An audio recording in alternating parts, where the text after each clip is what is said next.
안녕하세요. 저는 30대 중반의 여자이고요. 부모도 없고 가진 것도 없으면 이렇게 사는 게 맞는 건지 알며 살았습니다. 이날 이때까지 제가 하고 싶은 일은 해본 적이 없이 다른 사람의 비위를 맞추며 살았던 여자예요. 인질한 걸 할 수 있는 나이가 되니 저에게 부모가 없다는 걸 알게 되었어요. 친할머니 손에서 자랐거든요. 할머니 말로는 저희 아빠랑 엄마가 16살 때 저를 낳아 엄마는 절 버리고 아빠는 새 가정을 꾸려야 하는데 저 때문에 발목 잡히는 일이 없어야 한다며 할머니한테 저를 좀 맡아달라고 했대요. 그때는 할머니가 저를 맡아주는 것만 해도 감사한 일이라 생각했어요. 왜냐하면 할머니도 그러셨거든요. 나니까 너를 맡아주는 거라고나 아니었음 벌써 보육원에 갔거나 입양 갔을 거라고. 그러니까 내가 너한테 뭐 시키면 시키는 대로 하라고 하였어요. 저도 어릴 때부터 이런 얘기를 매번 들어오니까 당연히 눈치를 보며 사는 게 맞다고 생각을 했어요. 할머니가 맞벌이하는 고모들의 자식들을 돌봐줬는데 그 애들을 할머니가 본 게 아니라 제가 거의 다 봤어요. 저 11살 때 걔네들이 3, 4살이었는데 그 어린애들 밥 챙겨 먹이고 씻기고 재우고 다 했죠. 고모들도 그랬어요. 우리 엄마가 허리도 아프고 힘도 드니까 네가 좀 사촌 동생들 좀 봐라. 이런 거라도 해야지. 그냥 공짜로 먹고 자고 하면 되겠니? 라고 했거든요. 그래 10대 때는 부모처럼 살았어요. 말이 친할머니한테 맡긴 거지 저한테 맡기거나 다름없었으니까요. 이렇게 눈칫밥만 먹으며 살다가 성인이 되었고 성인이 되자마자 나가라고 하더라고요. 저는 20살에 쫓겨나듯이 할머니네 집에 쫓겨나 보증금이 없는 여인숙에서 살며 알바를 하고 살았어요. 어떻게든 이런 시궁창 같은 삶에서 벗어나려고 밤낮 없이 일만 했죠. 진짜 악착같이 살았어요. 저 같은 사람이 믿을 건 돈 하다 뿐이라고 생각을 했거든요. 다들 절 보면 20대라고 생각을 안 할 정도로 얼굴에 고생하는 적이 역력했어요. 그렇게 이런저런 알바를 하며 살았는데 제가 일하던 횟집이 점점 어려워지면서 사장님이 가게를 접는다고 하셨어요. 역 주변에 있는 곳이라 상권도 좋고 유동인구도 많은 곳이었는데 유난히 이 횟집 장사가 잘 안 되더라고요. 그러니 저도 어쩔 수 없이 잘리게 되었어요. 근데 운이 좋게도 그 가게를 인수받아 곱창집을 연다고 했던 여사장님이 아유 그렇지 않아도 나도 알바생을 좀 구해야 되는데 우리 가게에서 알바 좀 해줄 수 있어요? 여기 가게 구조는 나보다 아가가 더 잘 알 거 아니에요? 라고 하셨고 저는 이게 뭔 횡재냐 싶어 뒤도 안 돌아보고 일할 수 있다고 말씀을 드렸어요. 그러니 가게 인테리어 때문에 한 달 정도 쉬었다가 다시 나오라고 하셨죠? 한 달 동안 쉬고 있으니 아주 몸이 베개 죽겠더라고요. 한 달 후 여사장님의 연락을 받고 가게에 나가니 웬 남자 알바생이 한 명 더 있었는데 알고 보니 알바생이 아니라 여사장님 아들이라고 하더라고요.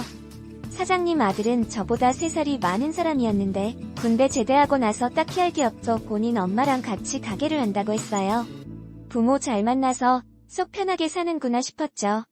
처음에는 단지 사장 아들이란 생각에 선입견을 가졌었는데 의외로 일도 열심히 하고 피도 안 부리고 제가 하는 일까지 도와서 자기가 한다고 하더라고요. 그때는 정말 열심히 하는 사람이구나라고 생각했는데 알고 보니 저를 좋아해서 저한테 잘 보이고 싶어서 그렇게 열심히 한 거였다고 하더라고요. 월급날이었는데 사장님 아들이 먼저 한턱 낼 테니 술을 마시러 가자고 했어요. 생애 처음으로 남자와 단둘이 술을 마셨는데 그날 얼마나 취했는지 제 속얘기부터 가정사 얘기까지 하며 울고불고 토하고 난리를 쳤어요. 지금 생각해도 쪽팔리기 그지없죠. 근데 이런 제 모습에 사장님 아들은 먼저 고백을 했고 저희는 사장님 모르게 연애를 하기 시작했습니다. 곱창집이 저녁 장사라 낮에는 제가 편의점에서 일을 해 저녁에만 남자친구를 볼 수 있었죠. 아슬아슬하게 하는 연애도 꽤 재밌었어요. 창고에서 몰래 손도 잡고 서로 안아주고 사랑한다는 말도 해주고 그랬죠. 사실 남자친구와 헤어지면 이 알바도 그만둬야 되는 걸 알았지만 사랑 앞에선 아무것도 안 보이더라고요. 그러다 결국 사장님이 먼저 저희 사이를 눈치채고야 말았어요. 사장님은 그닥 저희 연애 소식을 달가워하진 않으셨지만 워낙 남자친구가 저를 좋아해주니 눈치를 보며 사귀게 되었어요. 그리고 남자친구와 한 2년 동안 연애를 했죠. 사실 이렇게 오래 만나고 사귀었으면 웬만해선 저희 둘 사이도 인정을 해주실 법한데 사장님은 저를 그냥 곱창집 알바생 그 이상 그 이하도 아니었어요. 제 사정을 알고는 더 그러시는 게 같았죠. 행여나 제가 남자친구랑 결혼이라도 할까 저를 더 힘들게 하며 일을 시키셨는데 저도 물러나지 않았어요. 사장님은 제 업무에 서빙해서 불판 닦는 일을 시키며 올해는 얼정도 하지 못하게 하셨고 이쁘장한 알바생까지 뽑아 본인 아들과 함께 서빙을 시켰어요. 하지만 이런 사장님의 미움에도 저와 남자친구는 결혼을 약속하였고 절대 안 된다는 사장님의 고집을 남자친구는 단식투쟁까지 하며 결혼을 승낙받았습니다. 사장님이자 제 시어머니는 이런 저에게 내 아들이 너 같은 여자 만날 인물이 아니대. 어쩌겠냐? 네가 좋다고 저러는데 근데 난 아니다. 일단은 지금 한 걸음 물러서는 중이니까 결혼 허락해준다고 해도 며느리라고는 인정하기 힘들 것 같다라고 하시는데 시어머니 말씀에 제가 더 노력하겠다고 했습니다. 그리고 제 결혼 소식을 할머니한테는 알려드려야 할 것 같아 몇몇 명에 연락을 드렸어요. 혼주석에 앉을 분이 할머니밖에 없었으니까요. 그러니 할머니는 의외로 마다하지 않으셨고 상견례도 가주신다고 하더라고요. 근데 상견례 자리에 할머니를 데리고 간 게 아주 후회로 남았죠. 할머니가 거기서 아주 큰 실수를 하셨는데 시어머니한테 저 같은 애를 왜 데리고 살려고 하냐며 내가 며느리를 보면 이런 애는 절대 며느리로 들이지도 않았을 거라고 하는데 할머니마저 저를 가족으로 생각하지 않고 남 얘기하듯이 말을 했어요. 제 할머니란 사람이 이런 식으로 저에 대해 말을 하는데 듣는 저희 시어머니는 오죽하겠냐고요. 당연히 결혼을 하고부터 시어머니의 어마어마한 타박살이가 시작이 되었는데 여전히 저는 시어머니 가게에서 주방 일을 하며 설거지를 했고 곱창을 손질하는 일을 했어요. 결혼을 했다고 제 삶이 달라지는 건 없었습니다. 딱 하나 호칭이 달라졌다는 거였죠. 한 번은 제가 몸이 안 좋은데도 불구하고 가게에 나간 적이 있었어요. 초반에는 열만 조금 나다가 몇 시간 지나니 눈이 컴컴하더라고요. 그래서 씻고 있던 설거지 그릇을 깬 적이 있었어요. 와장창 하는 소리에 시어머니 주방으로 들어와 제 등짝을 사정없이 내리치며 머리까지 툭툭 치시는데 야, 더 일 제대로 안 해? 지금 네 살림 아니다 이거야? 뭐야? 아니 이 아까운 그릇들 다 어쩔 거냐고. 이 그릇들 아주 네 월급에서 다 빨 테니까 그렇게 하라. 이거 빨리 안 치워놔 하곤 나가시는데 주방 이모들 앞에서 명색이 며느리라는 사람이 시어머니한테 이런 대우나 받으니 주방 이모들도 저를 시녀처럼 부려먹기 시작했어요. 제가 아이를 낳으면 시어머니의 구박이 조금은 덜할 줄 알았는데 그것도 아니었죠. 그러던데 남편보다 2살 어린 시동생이 결혼할 여자를 데리고 왔어요. 그 여자는 저보다 훨씬 나은 사람이었는데 초등학교 선생님이었어요. 반들반들한 얼굴에 잘 차려입은 옷차림이 저랑은 많이 대조된 모습이었죠. 동생과 동생 여자친구는 상견례 날짜 때문에 시어머니와 상의를 한다며 가게에 왔는데 저를 뺀 넷이서 밥을 먹으며 이야기를 하더라고요. 저도 어연히 출시 집안 며느리이니 일을 하다가 자리에 맞아 대화하는 걸 듣고 상견례 날 저도 가겠다고 하니 갑자기 시어머니가 부모도 없는 게 거기가 어디라고 천하게 따라간다고 해? 그 자리가 어딘지는 알고 막내 새아가 부모님하고 겸상한다고 하니 이 수준의 막내 새가 부모님을 볼 수나 있을 것 같아? 두 분 다 교수님인데? 라고 하시는데 저는 귀까지 다 빨개져 아무 소리도 못하고 있었어요. 그러니 신랑도 저를 향해 아휴 여기 앉아있지 말고 가서 일이나 해. 괜히 와서 쓸데없는 소리 하지 말고 라며 짜증을 내는 겁니다. 사실 신랑도 결혼한 지 몇 년이 흐르니 자기 엄마를 따라 저를 막대하기 시작했는데 누구는 처가가 잘 살아서 처갓집 덕 본다던데 너는 가진 것도 없고 부모도 없으니 내가 이러고 산다는 말을 입에 달고 살았어요. 그러면서 이런 너를 우리 집에 받아준 것만으로 하루에 몇 번씩 절을 해야 된다고 했죠. 주변에서는 이런 말까지 들으면서 왜 신랑이랑 같이 사냐고 해요. 저도 아는데 알면서도 차마 이혼은 할 수가 없었습니다. 제가 평생 살면서 유일하게 가꾼 가정이었거든요. 이런 모진 소리보다 반복적인 폭언보다 가족이 더 필요했기에 언감생심 이혼은 꿈도 꾸지 않았어요. 그런데 이런 저한테도 도저히 참을 수 없는 일이 생기고 말았습니다. 신랑놈이 가게에서 일하는 알바생 여자애와 바람이 났고 불 꺼진 가게에서 그 짓거리를 하다가 저한테 딱 걸리게 되면서 불륜 사실을 알게 되었죠. 시어머니마저 지 아들 편을 들며 네가 볼 게 없는데 당연히 만 여자한테 눈 돌아가지? 억울하면 이혼해라. 라고 하는데 시어머니 말에 신랑마저 빈수레가 요란하다고? 가진 게 없는 거 티내는 거냐? 여탱이가 우리 집에 와서 도움 준 게 뭐가 있다고 큰 소리야. 나도 더 이상 여자로 느껴지지도 않고 요즘 드는 생각이 진작 엄마 말 들을 걸 아주 후회가 된다고라며 내가 불륜 저지른 값 알아서 쳐줄 테니까 애는 두고 나가라 하는데 저는 소송을 걸 거라며 큰소리치고 애를 데리고 나왔어요. 하지만 이런 오기는 얼마 안 돼 바닥이 드러났고 저는 애를 다시 시댁에 두고 아무것도 받지 못한 채 집을 나오게 되었어요. 소송도 돈이 있어야 하는 거였고 실질적으로 남편한테는 재산도 없어 재산 분할 받을 돈도 없었죠. 무식한 제가 할 수 있는 거라곤 아무것도 없었습니다. 안녕하세요. 저는 30대 요즘같이 똑똑한 여자들 사이에 저만 혼자 뒤떨어져서 사는 사람이었죠. 저는 또다시 길거리로 나와 10년 전 생활을 하며 살았어요. 보증금 500에 월 35만원짜리 반지하에 살며 식당으로 편의점으로 일을 구하러 다녔고 밤낮 할 거 없이 돈을 벌었어요. 제가 어느 정도 돈을 벌어야 나중에라도 딸이 저랑 같이 산다고 하면 키울 능력이 됐으니까요. 그때는 시댁에서 딸 얼굴도 보여만 보여줘서 거의 딸과 생이별을 하고 있는 중이었거든요. 그렇게 뼈 빠지게 3, 4년 동안 돈을 벌며 일을 했는데 어느 날 제가 사는 집 앞에 으리으리한 세단 차 한 대가 세워져 있는 겁니다. 집에 들어가야 하는데 그 차 때문에 들어가지 못해 차 안에 사람이 있나? 이리저리 살피던 중 뒷자리에서 어떤 아줌마가 내리는 겁니다. 그러더니 차에 내리자마자 저를 와락 껴안는데 저는 너무 놀라 누구신데? 이러세요? 라고 했죠. 그러니 이내을 느끼며 우기 시작하는데 내가 그쪽 엄마예요 라고 하는 겁니다. 저는 그 아줌마를 떼어내며 한참 동안 그 아줌마의 얼굴을 쳐다봤어요.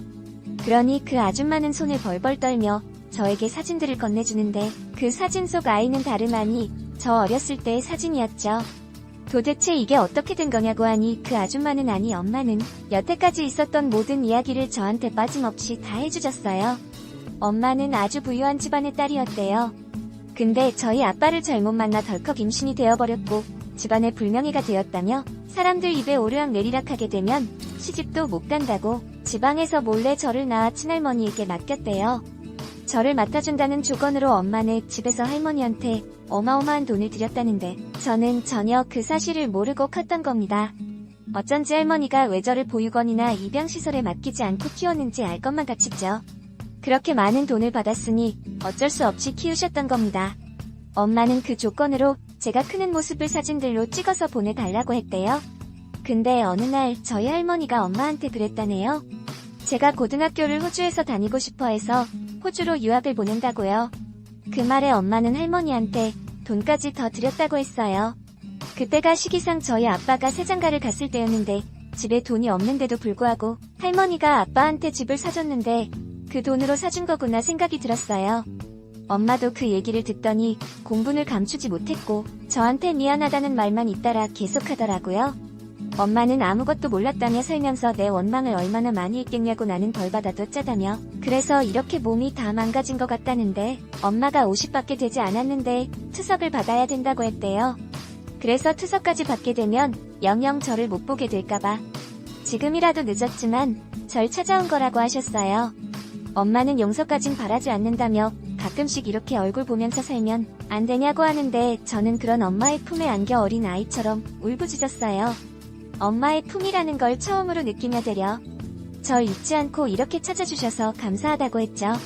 엄마는 이미 다른 분과 가정을 꾸리고 이혼한 지 3년이 지났다고 했는데 제 존재를 말하자마자 이혼을 당하셨다고 했어요. 저도 제 이혼에 대해 말씀을 드리고 이유까지 알려드리니 엄마는 그 말에 얼굴까지 새빨개져 어떻게 내 딸한테 그딴 소리를 할 수 있냐며 가만히 두진 않겠다고 하는 겁니다. 엄마는 그 여자가 하는 가게 어디냐고 물어보는데 저는 그 인간들하고 신랑이 할 필요가 없다고 했어요. 그러니 엄마가 딱 하는 말이 세진아 엄마는 그렇게 무식하게 큰 소리 안 내. 이 시어머니였던 그 여자가 하는 가게. 그 가게 상가 사서 더 주려고 그리고 그 여자한테 아주 제대로 갑질해. 네가 당한 만큼이라고 하시는데 저는 엄마의 그 말에 깜짝 놀랐어요. 그러면서 내 딸 눈에 피눈물 흘리게 했으니까 그 여자도 한번 피눈물 흘려야 되지 않겠니? 라고 하셨죠. 그렇게 저희 엄마는 1년간에 걸쳐 시어머니 가게의 상가 주인을 만나 설득하며 그 가게를 사셨어요. 엄마의 배짱에 저도 깜짝 놀랐죠. 저한테 이런 든든한 엄마가 있었다는 게 눈물 날 정도로 탄복스러웠어요. 상가 주인이 저희 엄마로 바뀌자마자 제 시어머니였던 사람은 저희 엄마한테 문자를 보냈더라고요. 새로 바뀐 상가 주인이 제 엄마인 줄도 모른 채 알랑방귀를 뀌며 상가 주인분이 갑작스럽게 바뀌었다고 소식을 들어서 이렇게 연락드려요. 언제 얼굴이라도 볼 겸 저희 가게 한번 오세요. 제가 아주 맛있는 곱창 한번 대접해드릴게요 라고 하는데 역시나 아주 강자한테는 약하고 약자한테는 강한 비겁한 시어머니였죠. 저나 엄마나 그 문자를 보곤 옳다크나 싶어 바로 그 다음날 시어머니랑 전 남편 놈이 하는 가게를 찾아갔습니다. 장작 5년 만에 찾아가는 가게였는데 아주 징글맞게도 제 청춘과 제 결혼 생활에 피와 함이 들어간 오래된 곱창집이었어요. 저랑 엄마는 두 손을 꼭 잡고 가게로 들어갔고 시어머니랑 전 남편은 절 보자마자 어이가 없다는 듯이 저를 향해야 너 여기가 어디라고 와? 어디라고 와? 이게 정말 머리가 어떻게 됐나? 유나 아빠야. 이 미친 여자 얼른 내쫓아라. 저녁 장사 시작하기 전부터 아주 재수온 붙게 확 그냥 소금이라도 뿌리라 라고 하는데 저도 아주 귀청이 떨어질 듯이 소리를 치며 아줌마 오늘 상가 주인하고 약속 있는 거 몰라요? 새로 바뀐 상가 주인 오늘 온다고 한 거 모르냐고요? 여기 제 옆에 같이 오신 저희 엄마가 아줌마네 가게 상가 주인이거든요. 어딜 지금 상가 주인 딸한테 큰 소리를 치면서 재수가 없다느니 소금이라도 뿌린다느니 그딴 소리 하고 있어? 당신 내쫓기고 싶어 라고 하니 시어머니는 저랑 엄마를 버거라 가며 보기 시작했고 이게 뭔 개소리냐고 하는데 저희 엄마 부동산 계약서를 시어머니 얼굴에 있는 대로 집어 던지며 저기요 내 딸이 하는 말 무슨 말인지 못 알아듣겠어요? 내가 여기 상가 주인이라고 말기 못 알아들어요? 어딜 감히 내 딸한테 이따위로 말을 짓거요? 아직까지도 내 딸이 당신네들 뒤치다꺼리 해주던 며느리로 보이나 본데 나 당장이라도 당신네들 밥줄 끊기게 할 수도 있어. 갑질이라고 하겠지. 근데 당신네들이 내 딸한테 한 짓 갚으려면 나는 이제부터 시작이야 라고 하는데 그 순간 저도 모르게 꾹꾹 참아왔던 그동안의 세월이 한순간에 갚아지는 것 같았어요. 눈물도 날 것 같았고 다리도 후들거려 그 자리에 주저앉을 것도 같았죠. 근데 엄마가 제 손을 더욱 꼭 잡아주시더라고요. 그때 엄마의 손에서 모든 걸 느낄 수 있었는데 이제는 무서워하지 말라고 말해주는 것 같았어요. 그리곤 갑자기 시어머니가 태도를 돌변하는 거 있죠? 저희 엄마한테 다가와 굽신거리며 이런 분이 우리 며느리 친엄마였다면 이런 식으로도 하지도 않았을 거라며 몰랐다고 죄송하다며 한 번만 너그럽게 생각을 해달라고 하는 겁니다.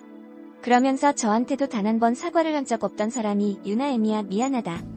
내가 네 가슴에 비수를 많이 꽂았었지 우리 유나. 네 딸 생각해서라도 제발 우리 밥줄을 안 끊기 도와줘라 하며 나오지도 않는 눈물을 짜내는데 전 남편 놈도 제 앞에 다가와 내가 이렇게 무릎이라도 꿇고 당신한테 잘못을 빌면 마음에 화가 좀 가라앉겠어? 라며 무릎을 꿇는데 저는 딱 한마디 하고 나왔어요. 당신네들 하는 거 보고요 라면서요. 얼마나 통쾌하고 시원하던지 그동안 묵었던 체증이 다 날아가는 것 같았어요. 그리고 제일 먼저 제 딸을 보러 갔습니다. 5년 만에 만난 딸이었죠. 5살 때 헤어져 벌써 10살이 된 제 딸은 어엿한 초등학생이 되어 있었어요. 딸은 제가 잘 기억이 안 난다고 하는데 그 말이 제일 가슴 찢어지는 말이었어요. 저는 딸과 함께 시간을 보내며 언제라도 엄마한테 오고 싶으며 엄마한테 와도 된다고 해주었어요. 저는 엄마와 딸이 한 번에 생긴 아주 복 많은 여자가 되었고 엄마에게도 딸에게도 매번 최선을 다해 진실을 다해 잘하고 있는 중입니다. 한치 앞도 볼 수 없던 제 암울한 인생에 엄마라는 빛이 내리쬐어주면서 새싹도 자라고 꽃도 피게 된 것 같아요. 평생 저는 제 인생이 보잘것없는 인생이다. 남에게 희생하는 인생이다라고 여겼었는데 저도 이제는 제 인생을 사랑하며 살 수 있는 사람이 되었어요. 살면서 제게도 이런 일이 다 있어 사연을 보내게 되었습니다. 제 긴긴 인생 이야기 들어주시고 어주셔서 감사하고요. 항상 행복만 가득하시길 바라겠습니다. 요즘같이 똑똑한 여자들 사이에